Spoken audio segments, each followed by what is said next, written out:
आज जो अपन बात कर रहे हैं,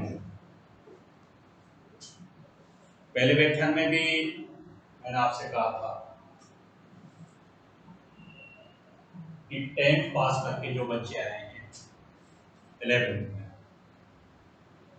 और जो कॉमर्स फैकल्टी में आना चाह रहे हैं, कॉमर्स फैकल्टी से जुड़े हैं, उनके लिए लेखा शास्त्र, अकाउंटेंसी एक सब्जेक्ट है। बहुत ही इंटरेस्टिंग सब्जेक्ट, पढ़ने में, समझने में।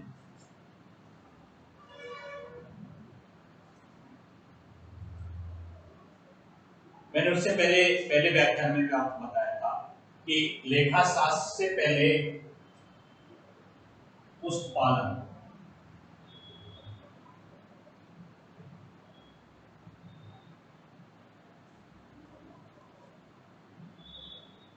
बुक कीपिंग, दोबारा रिपीट कर रहा हूं इसी चीज को,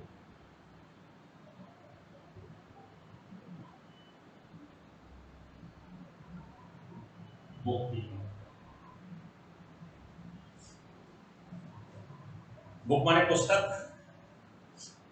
और कीप माने रखना, पुस्तकें रखना।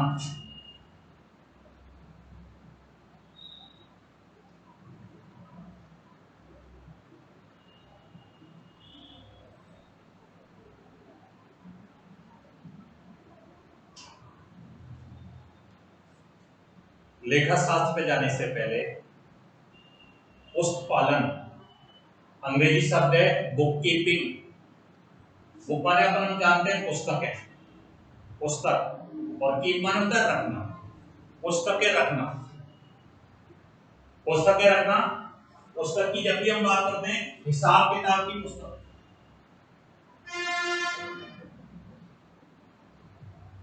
हिसाब की पुस्तक रखने का मतलब उसका निश्चित नियम और सिद्धांतों के अनुसार लेखा करना। हिसाब किताब की पुस्तकें, आर्थिक लेन देन की पुस्तकें। पुस्तपालन पहली सीढ़ी है, लेखांकन करने की पहली सीढ़ी है। इसमें जो भी लेन देन, आर्थिक लेन देन, हिसाब किताब के लेन देन, जिनको हम मुद्रा में माप सकते हैं, पैसे में माप सकते हैं, उनका लेखा किया जाता है। उसको एक निश्चित नियम और सिद्धांतों के अनुसार लेखा किया जाता है। पुस्तपालन के लिए हम ये कह सकते हैं हिसाब किताब रखने की एक कला है। इसमें एक निश्चित नियम और सिद्धांत के अनुसार आप देखें, प्रारंभिक पुस्तकों में आपकी कोई भी जब लेन देन होगा उसकी प्रविष्टि की जाए। ऐसे लेन देन जिनको मुद्रा में मापा जा सकता है,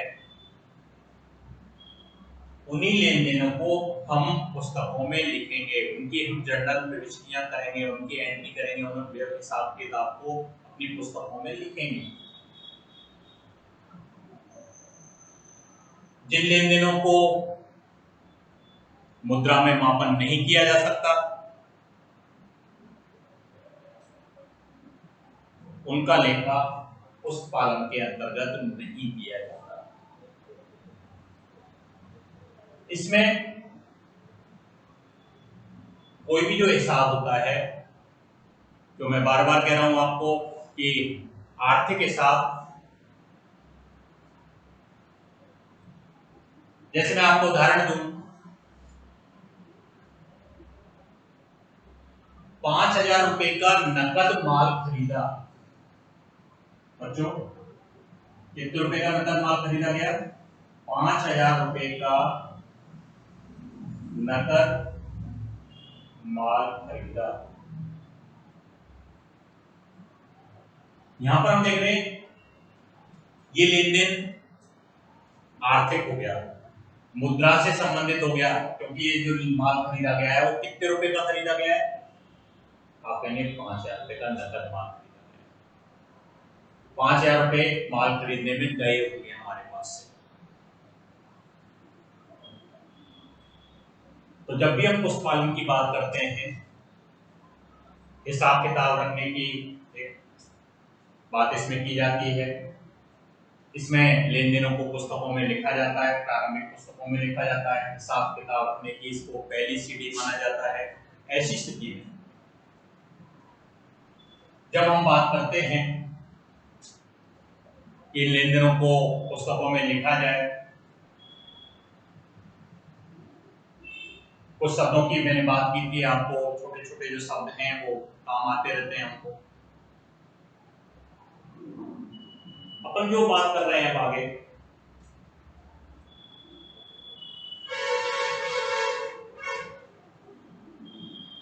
खाता,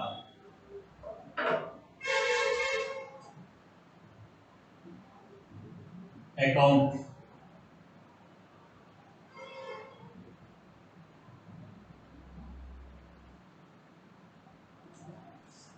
खाता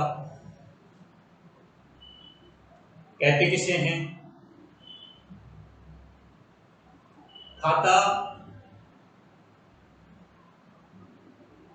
एक व्यक्ति, वस्तु या संस्था के बारे में सारी जानकारी एक स्थान पर उपलब्ध करता है। खाते के माध्यम से हम संपूर्ण जानकारी प्राप्त कर सकते हैं। खाता, चाहे हमने किसी व्यक्ति का खाता खोला, अब देखिए हमने अगर राम का खाता खोला है तो राम की सारी जानकारी इसमें हमको एक जगह मिल जाएगी। खाते में पूरा सारांश मिलता है उस व्यक्ति के बारे में। मैं कहूं कि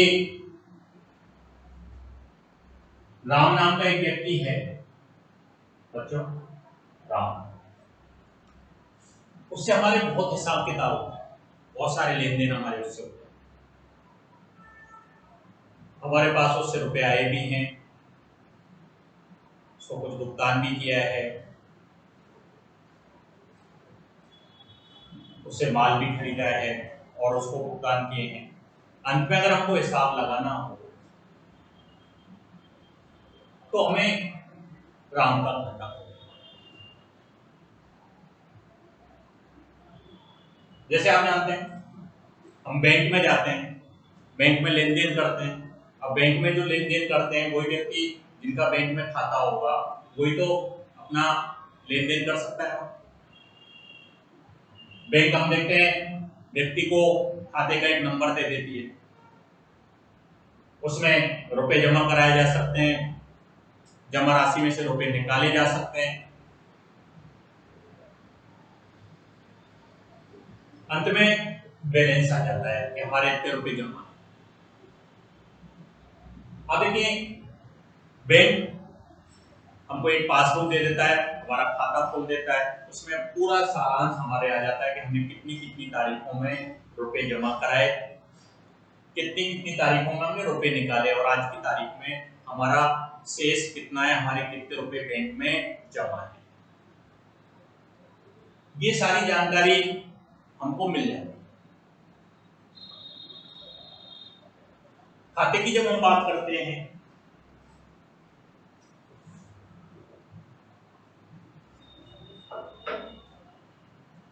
खाते तीन प्रकार के, खाते कितने प्रकार के होते हैं बच्चों? तीन प्रकार।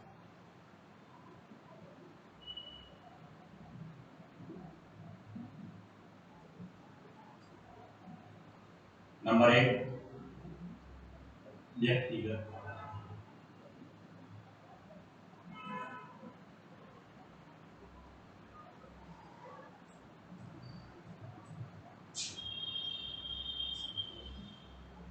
Personal account.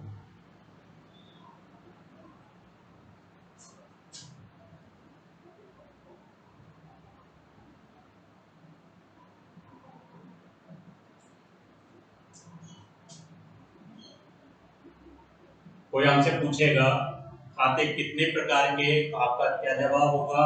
आप कहेंगे खाते 3 प्रकार के होते हैं। और इसमें जो हम पहला प्रकार ले रहे हैं व्यक्तिगत। व्यक्तिगत खाते की जब हम बात करेंगे,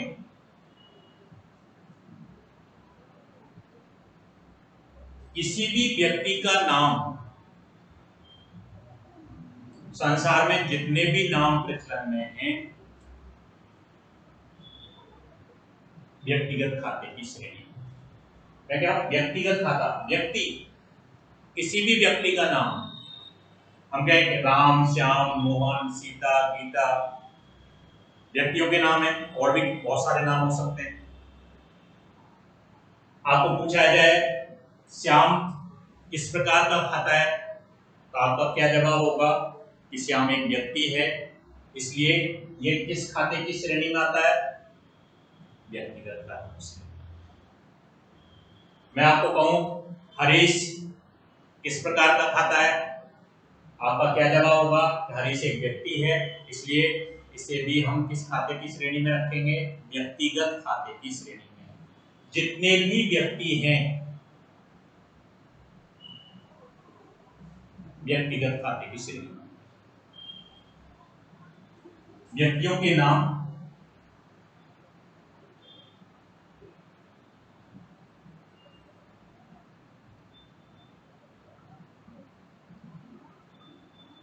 संस्थाओं के नाम,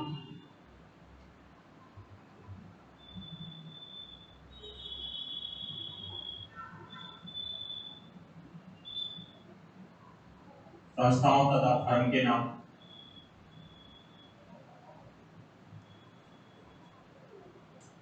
व्यक्तिगत खाते से तात्पर्य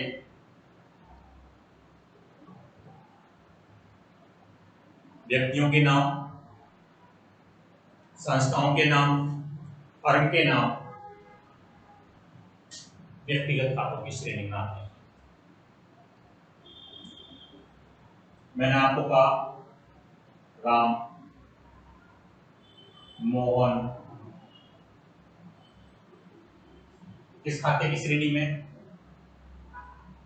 व्यक्तिगत खाते।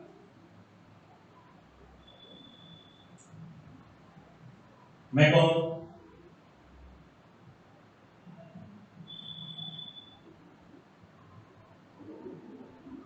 अपना स्कूल है, गीता बजाज बाल, व्यक्ति नहीं है, संस्था। इस खाते की श्रेणी में आएगी व्यक्तिगत खाते की श्रेणी।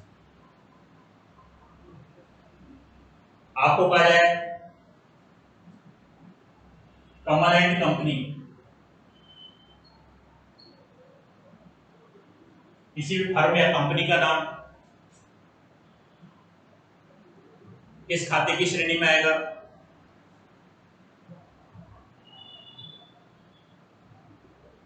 व्यक्तिगत खाते की श्रेणी।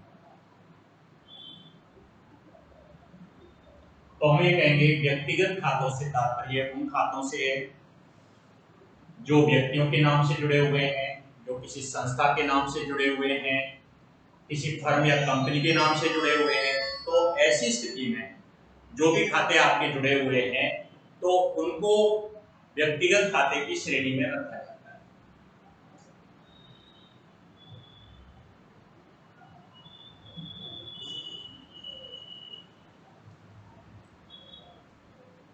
व्यक्तिगत खाता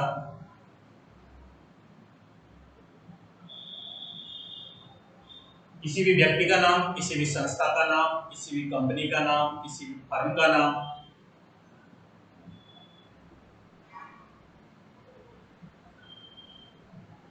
व्यक्तिगत खाते की श्रेणी में।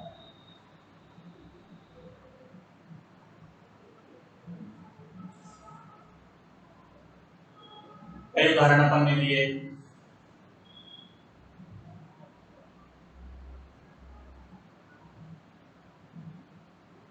सुरेश एंड कंपनी,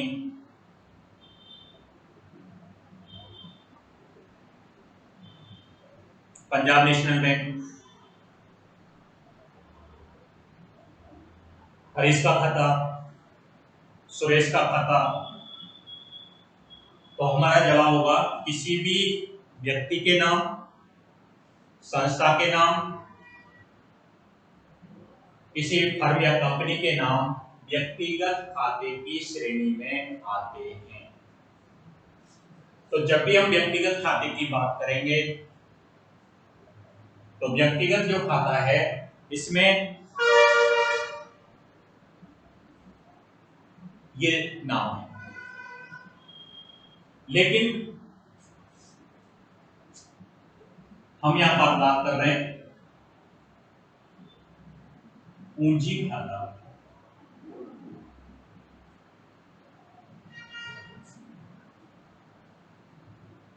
कैपिटल है,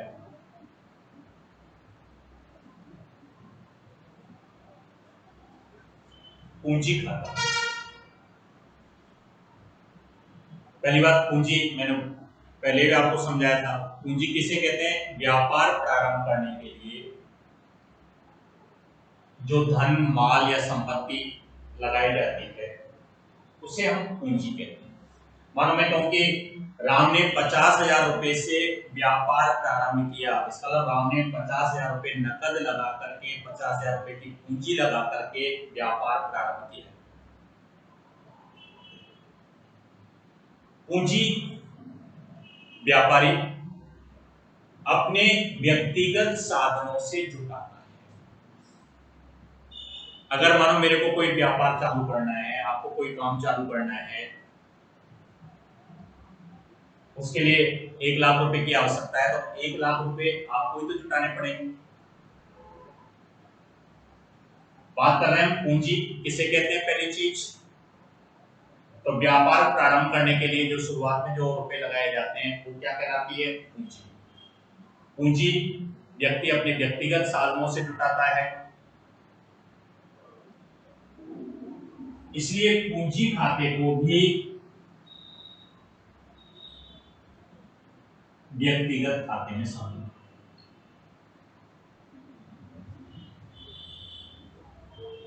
सुरेश कौन सा खाता है? हर कोई बच्चा बता देगा कि सुरेश व्यक्ति का नाम है, और सुरेश व्यक्तिगत खाता व्यक्तियों के नाम किस में आते हैं? आपका तुरंत जवाब होगा कि सुरेश व्यक्तिगत खाता। कोई भी संस्था या कंपनी या फर्म का नाम आ गया, आपको तुरंत पता लग जाएगा ये व्यक्तिगत खाते की श्रेणी। लेकिन हमसे क्वेश्चन पूछ लिया कि पूंजी खाता किस प्रकार का खाता है? पूंजी खाता किस प्रकार का खाता है? तो हम देख रहे हैं ना तो ये व्यक्ति है, ना कोई संस्था है, ना कोई फर्म है, या ना कोई कंपनी का नाम है। पूंजी व्यक्तिगत खाते में शामिल किया जाता है। पूंजी खाते को आप कहोगे पूंजी को व्यक्तिगत खाते में हम क्यों शामिल कर रहे हैं? क्योंकि पूंजी प्रारंभ, व्यापार प्रारंभ करने के लिए जो शुरुआत में जो धन लगाते हैं हम व्यक्तिगत साधनों से लगाते हैं, अपना व्यक्तिगत पैसा उसमें लगाते हैं, इसलिए इस खाते को किस खाते की श्रेणी में आपके शामिल किया जाता है? व्यक्तिगत खाते। तो कभी आपसे पूछा जाएगा कि पूंजी खाता किस प्रकार का खाता है, तो आपका क्या जवाब होगा? कि पूंजी खाता व्यक्तिगत खाता है, क्योंकि पूंजी व्यक्तिगत साधनों से जुटाई जाती है। एक शब्द में और लिखा है, आहरण।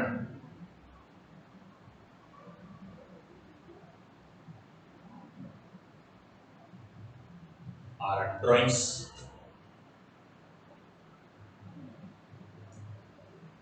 पहली बात इसको हम समझेंगे कि आहरण होते क्या है, आहरण किसे कहते हैं।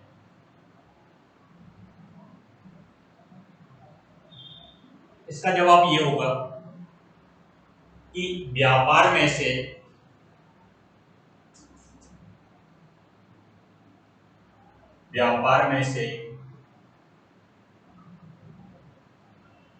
व्यक्तिगत खर्चों के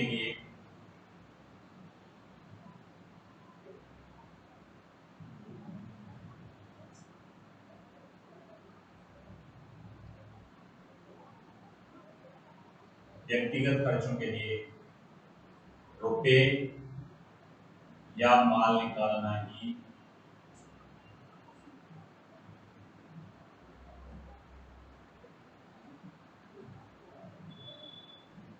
कारण है।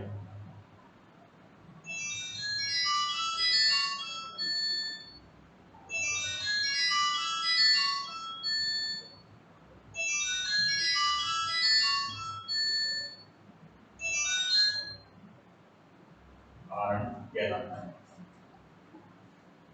व्यापार में से रुपए या माल निकालना ही कारण कहलाता है। कारण किसे कहते हैं? ड्राइंग्स। कई बार पूछा जाता है कारण किसे कहते हैं। एक लाइन में देखो, व्यापार में से व्यक्तिगत खर्चों के लिए रुपए या माल निकालना ही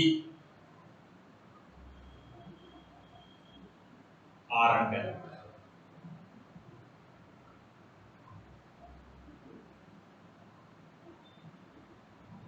पैसा व्यापार का है, लेकिन हम उस व्यापार के रुपए को हम घर के खर्च में काम ले रहे हैं। ध्यान दीजिए बच्चों, व्यापार का जो रुपया है उसको हम अपने घरेलू खर्चों के लिए, अपने व्यक्तिगत उपयोग के लिए अगर हम काम ले रहे हैं तो क्या कहलाएगा? कारण। एक लाइन में छोटा सा जवाब, व्यापार में से घरेलू उपयोग के लिए या व्यक्तिगत उपयोग के लिए रुपए या माल निकालना ही कारण कहलाता है। व्यापार में से व्यक्तिगत खर्चों के लिए रुपए या माल निकालना ही कारण कहलाता है। उदाहरण दूं मैं,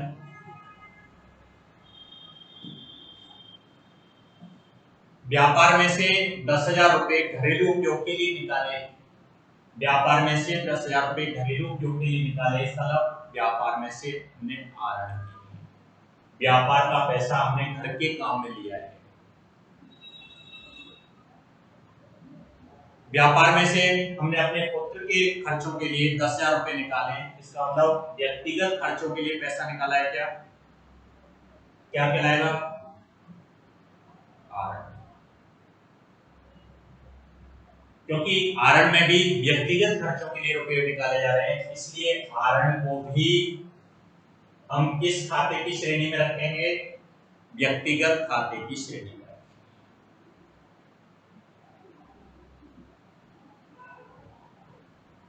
अब हम आ जाए कि खाते में पहला जो हम प्रकार ले रहे हैं कि किसी भी व्यक्ति का नाम, किसी भी संस्था का नाम, किसी भी कंपनी का नाम, किसी भी कंपनी के अलावा फर्म का नाम व्यक्तिगत खाते में। दो उदाहरण मैंने अलग से लिए हैं, पूंजी खाता और आरण खाता। क्योंकि पूंजी खाता और आरण खाता ना तो कोई व्यक्ति है ना कोई संस्था है, लेकिन फिर भी हम इन दोनों को कई बार पूछा गया है आरण किस प्रकार का खाता है। आपका जवाब होगा व्यक्तिगत खाता है। मेरे दिमाग में बात आती है कि आरण को व्यक्तिगत खाते में क्यों ले रहे हैं? क्योंकि आरण तो कोई व्यक्ति नहीं है, कोई संस्था भी नहीं है। व्यक्तिगत खाते में इसलिए लेते हैं कि व्यापार का की जो रुपए हैं उसको हम घर के काम में अपने व्यक्तिगत उपयोग के लिए इस पैसे को काम में लिया जा रहा है, व्यक्तिगत उपयोग। इसलिए इस खाते को किस श्रेणी में रखा गया है? व्यक्तिगत खाते की श्रेणी में रखा गया है। व्यापार में से व्यक्तिगत उपयोग के लिए आपके रुपए या माल निकालना ही कारण कहलाता है। आपको ध्यान रखना है, कभी भी आपसे पूछा जाएगा पूंजी किसे कहते हैं, एक लाइन में जवाब, व्यापार प्रारंभ करने के लिए जो शुरुआत में रुपए या माल या संपत्ति के रूप में जो लगाया जाता है पैसा, उसे हम पूंजी कहते हैं। पूंजी खाता भी, क्योंकि व्यक्तिगत साधनों से पूंजी जुटाई जाती है, इसलिए पूंजी खाता भी व्यक्तिगत खाते की श्रेणी में ही आता है। ये पहला खाता बिल्कुल एकदम सरल है, छोटा है। व्यक्तिगत खाता, दिमाग में व्यक्तिगत खाता, व्यक्तियों के नाम, व्यक्तिगत खाता व्यक्तियों के नाम। तो व्यक्तियों के नाम, किसी भी संस्थाओं के नाम, किसी भी फर्म के नाम, किसी भी कंपनी का नाम किस खाते की श्रेणी में आता है? व्यक्तिगत खाते की श्रेणी। दूसरा,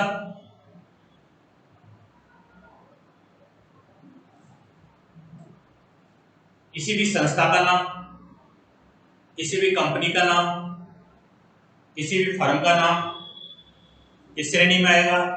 आपने व्यक्तिगत खाते की श्रेणी।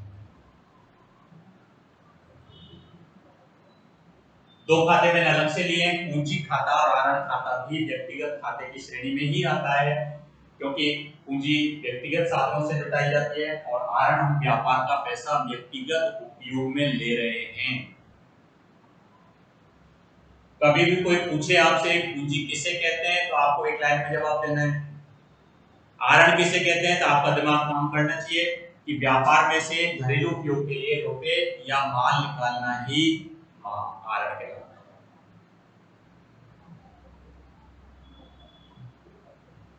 कौन से खाते की बात हुई है बच्चों? व्यक्तिगत खाता। दूसरा नाम मैं जो ले रहा हूं वास्तविक खाता।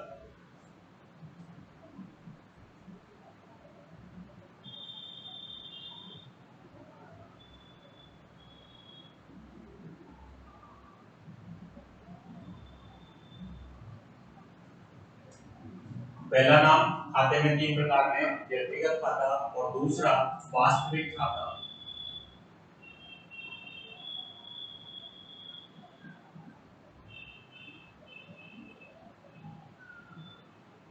वास्तविक खाता,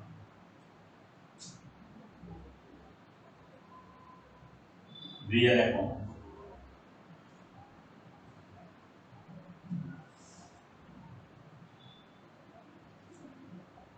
वास्तविक खाता, वास्तविक खाते में हम दो तरह की चीजें शामिल करते हैं। माल से संबंधित जितने भी खाते हैं किस श्रेणी में आएंगे? वास्तविक।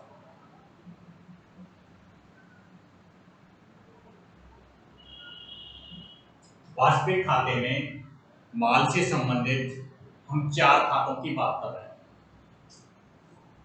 वास्तविक खाते में माल से संबंधित हम चार खातों की बात कर रहे हैं, और इसमें जो पहला नाम मैं लिख रहा हूं क्रय।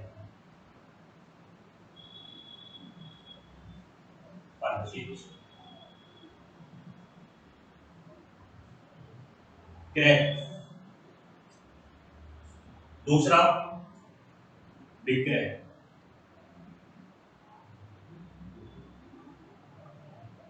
Sales.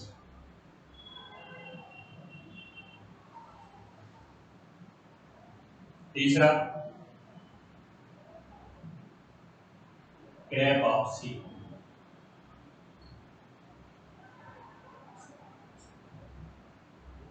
Purchase return.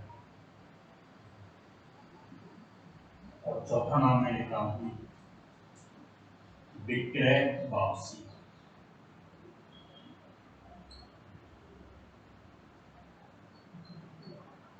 Sales return.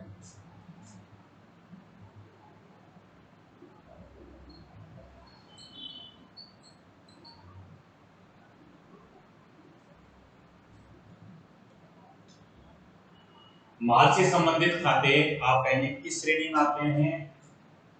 वास्तविक खाते। माल में क्रय खरीदना, क्रय माने खरीदना।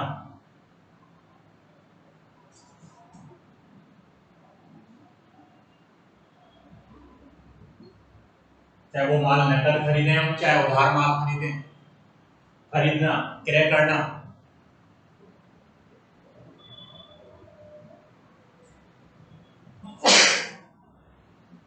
परचेज क्रय, विक्रय माल बेचना, बेचने को अंग्रेजी में सेल्स, बिक्री माल बेचना। अब वो माल चाहे नकद बेचा जाए चाहे माल उधार बेचा जाए, माल खरीदना परचेज।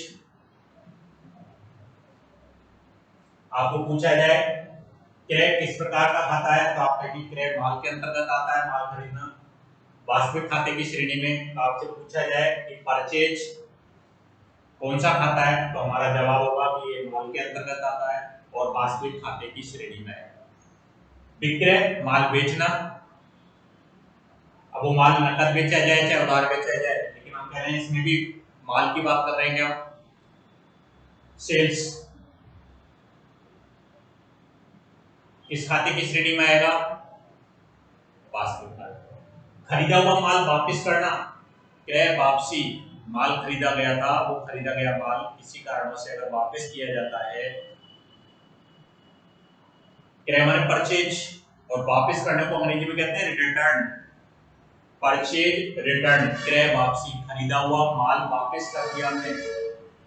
अब खरीदा हुआ माल वापस कर रहे हैं, माल से संबंधित है, किस खाते में आएगा, वास्तविक खाते में। विक्रय वापसी सेल्स रिटर्न, बेचा हुआ माल किसी भी कारणों से अगर वापस लौटाया जा रहा है, विक्रय वापसी सेल्स रिटर्न। चार नाम,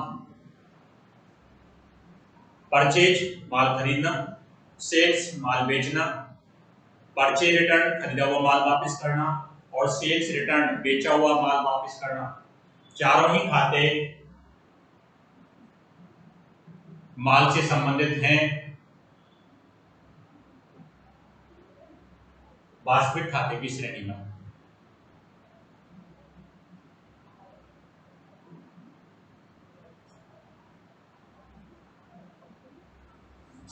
तो चार नाम आपसे पूछा जाए सेल्स किस प्रकार का खाता है तो आपका जवाब होगा वास्तविक खाता, माल से संबंधित है वास्तविक खाते। Sales return, purchase return, purchase, चार नाम मैंने आपको लिखे, ये माल से संबंधित हैं और वास्तविक खाते की श्रेणी में आते हैं। दूसरी बात, संपत्ति,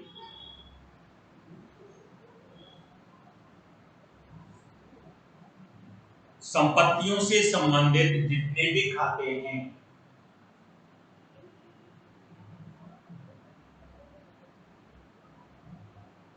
वास्तविक खाते की श्रेणी। संपत्तियों से संबंधित जितने भी आपके खाते हैं, अब संपत्तियां कुछ स्थायी संपत्तियां होती हैं, फर्नीचर, मशीनरी,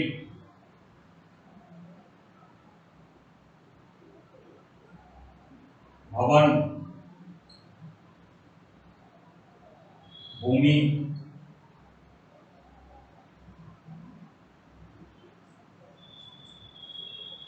फर्नीचर,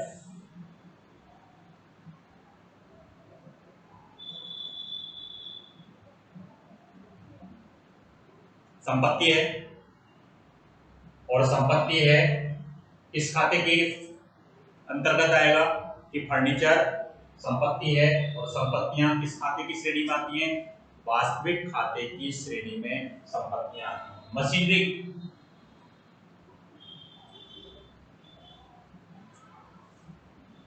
संपत्ति है, वास्तविक खाते की श्रेणी में।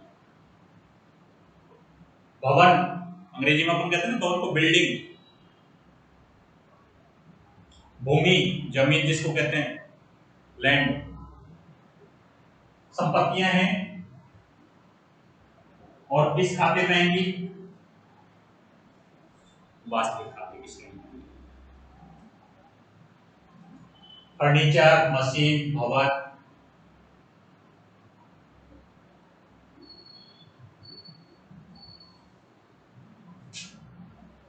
रोकड़, कैश, चालू संपत्ति, ऐसी संपत्ति चालू संपत्ति जो कैश के रूप में, या जिसको हम कैश के रूप में एक साल के अंदर इसको हम कैश में बदल सकते हैं, रोकड़ में बदल सकते हैं।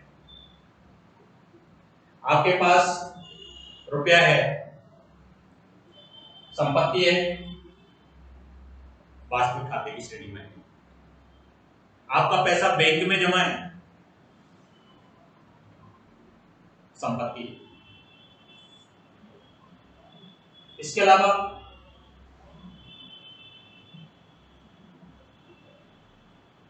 आपने कोई पैसा विनियोग कर रखा है, किसी योजना में आपने पैसा लगा रखा है, इन्वेस्टमेंट।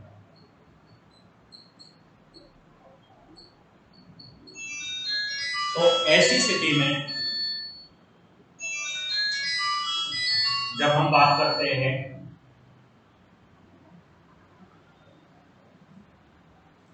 कैश, इन्वेस्टमेंट, कोई भी संपत्ति अगर आपको दिखती है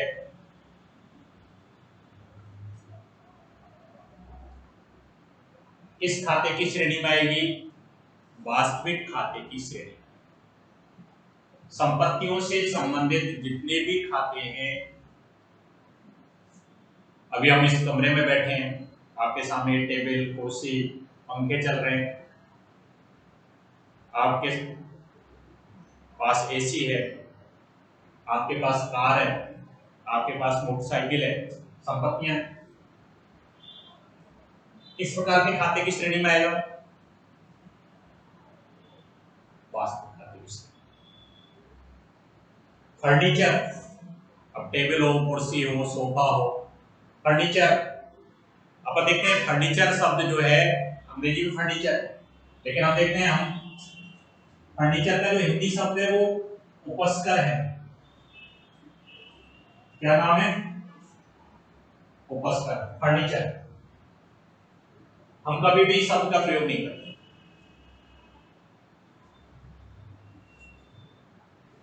हम दुकानदार को कहेंगे हमको उपस्कर चाहिए, फर्नीचर। कुछ शब्द ऐसे जो हिंदी और अंग्रेजी में एक जैसे प्रचलन है।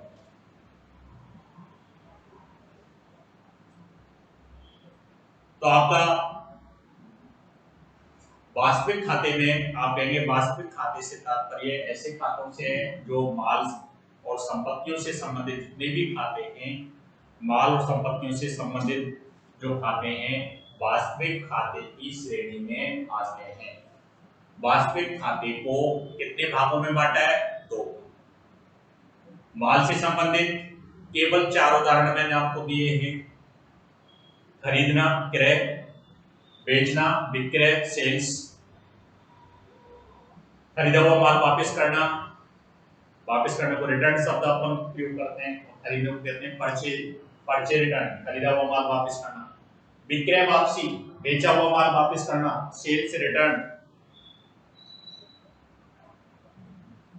ये चारों खाते कभी भी आपसे पूछे जाएंगे, आगे हमको काम आएंगे।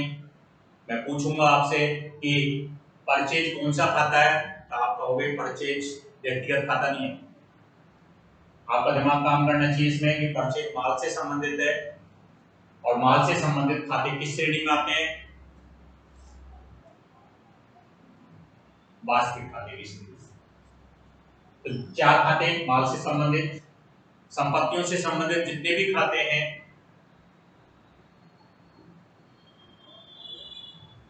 इसमें आते हैं।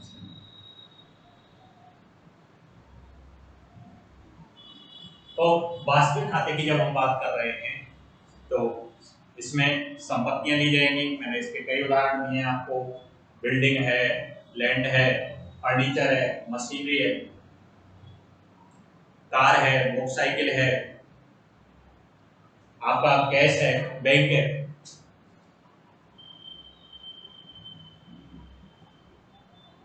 आपने कोई योजना में आपने पैसा लगा रखा है, विनियोग है।